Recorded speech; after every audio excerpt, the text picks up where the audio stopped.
pas raconte l'histoire d'une écrivaine qui souffre de la maladie dont souffrent tous les écrivains, c'est-à-dire qu'elle ne peut pas s'empêcher de transformer les personnes qu'elle rencontre et avec lesquelles elle vit en personnages. C'est l'histoire d'une écrivaine qui a un petit carnet et qui se promène partout avec son petit carnet qu'elle ouvre devant ces personnes, qu'elle transforme en personnages, et elle prend en note leurs paroles, leur vie, des détails, des choses qu'elle pressent, qu'elle devine, des décors, tout ce que la fiction lui apprend et tout ce qui fait que la fiction, à commencer par la lecture des livres qu'on commence à lire quand on est enfant, tout ce qui fait que la fiction non seulement métamorphose la réalité, tout ce qui fait que la fiction fait que la réalité, quand elle n'est pas très supportable, est supportable, tout ce qui fait que la fiction peut-être précède même la réalité et peut-être même l'invente. Donc le Mont Fuji n'existe pas, c'est une sorte de manuel de fiction, autrement dit un manuel de magie, d'alchimie, qui fait voir, enfin qui fait vivre plutôt, qui fait vivre au lecteur ce que vivent déjà les lecteurs, parce qu'au fond, ce que c'est qu'un écrivain, sinon un lecteur qui a mené un peu plus loin cette expérience de transfiguration qui est celle de la lecture, transfiguration de notre vie, transfiguration de notre expérience. Et donc c'est un manuel de fiction, c'est un manuel de magie, et dans ce manuel, il y a des personnages qui défilent, qui sont ceux qui habitent ce petit carnet de l'écrivaine.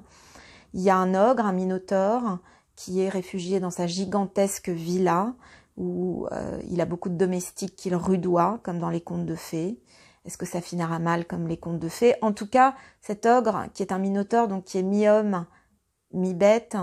peut-être fait de la narratrice de ce livre une Ariane,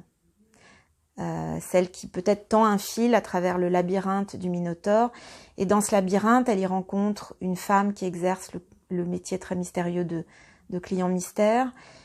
Une femme qui est accompagnée partout d'une ombre, cette ombre qui est un amour mort, des amours mortes, il y en a mortes et vivantes d'ailleurs, il y en a d'autres dans ce livre qui sont aussi bien celles de l'écrivaine, mais celles aussi de tous ceux et de toutes celles qu'elle rencontre. Il y a des enfants, des petites filles surtout,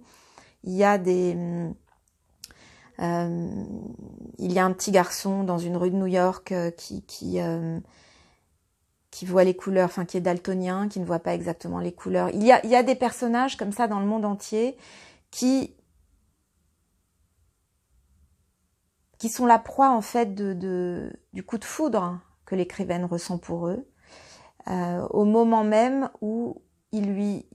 lui disent quelque chose de ce que c'est que l'expérience humaine, de ce que c'est que cette énorme chambre d'écho musicale qu'est la condition humaine. Parce que tous ces personnages finalement qui sont dans des pays différents, qui ont vécu à des époques différentes, il y a des échos entre eux extrêmement troublants, extrêmement mystérieux, assez bouleversants, qui font que l'écrivaine, qui avec son petit carnet prête oreille à cette expérience que j'appellerais la condition humaine, elle va retrouver comme ça quelque chose de semblable dans tous ses destins, jusqu'à ce qu'elle-même s'efface complètement et devienne une sorte de chambre d'écho de ce que c'est que l'être humain.